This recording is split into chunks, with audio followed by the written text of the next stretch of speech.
लगता है अडानी ग्रुप के चेयरमैन गौतम अडानी का बुरा दौर शुरू हो गया है। शेयर बाजार में लगातार अडानी ग्रुप के शेयरों में गिरावट जारी है।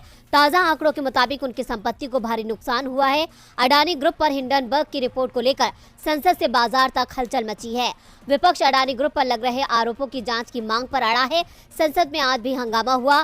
विपक्ष ज्वाइंट पार्लियामेंट्री कमेटी या सुप्रीम कोर्ट के नेतृत्व में कमेटी बनाने की मांग कर रहा है। इस बीच अडानी एंटरप्राइजेस के शेयरों में आज सुबह 35% की गिरावट दर्ज की गई। एक शेयर की कीमत 1000 रुपए के करीब पहुंच गई है। रिपोर्ट आने से पहले एक शेयर का भाव 3500 रुपए के करीब था। इस तरह कंपनी का शेयर 9 दिन में 70% गिरा है।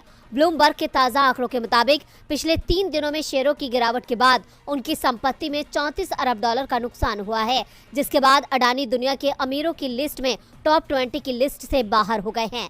जानकारी के मुताबिक अब वो 20वें स्थान पर पहुंच गए हैं। हिंडनबर्ग रिपोर्ट के खुलासे के बाद अडानी के शेयरों में गिरावट जारी है। अमेरिका के स्टॉक एक्सचेंज डाउ जोन्स ने भी अडानी एंटरप्राइजेस को सस्टेनेबिलिटी इंडेक्स से बाहर कर दिया है। कांग्रेस अध्यक्ष मल्लिकार्जुन खड़गे ने संसद परिसर में इस मामले को लेकर विपक्षी पार्टियों की मीटिंग की, जिसमें कांग्रेस, टीएमसी, आम आदमी पार्टी, सपा, डीएमके, जनता दल और लेफ्ट समेत 13 पार्टियां शामिल हुई। कांग्रेस महासचिव केसी वेणुगोपाल ने कहा कि पार्टी कार्यकर्ता 6 फरवरी को देश भर के जिलों में LIC और SBI कार्यालयों के सामने विरोध प्रदर्शन करेंगे। विपक्षी नेताओं का कहना है कि शेयर बाजार का ये अमृतकाल का सबसे बड़ा महाघोटाला है।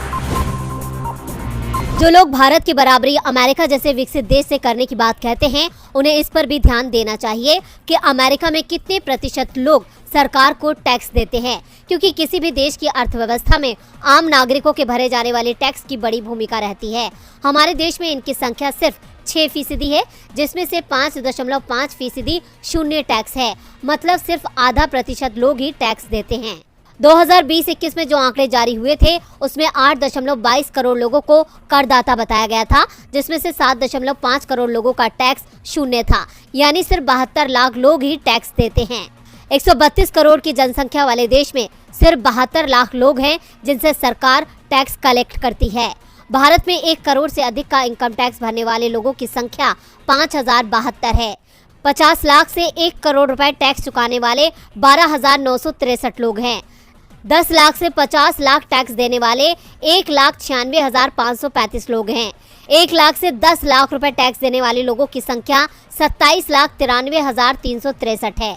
1 लाख रुपए से अधिक टैक्स देने वाले लोगों की संख्या 30,08,033 है। केंद्र सरकार देश के सभी राज्यों से सालाना 10.21 लाख करोड़ रुपए का टैक्स हासिल करती है, जिसमें से 18% यानी सबसे ज्यादा उत्तर प्रदेश से मिलता है। यूपी के लोग केंद्र सरकार को 1.8 लाख रुपए का टैक्स देते हैं।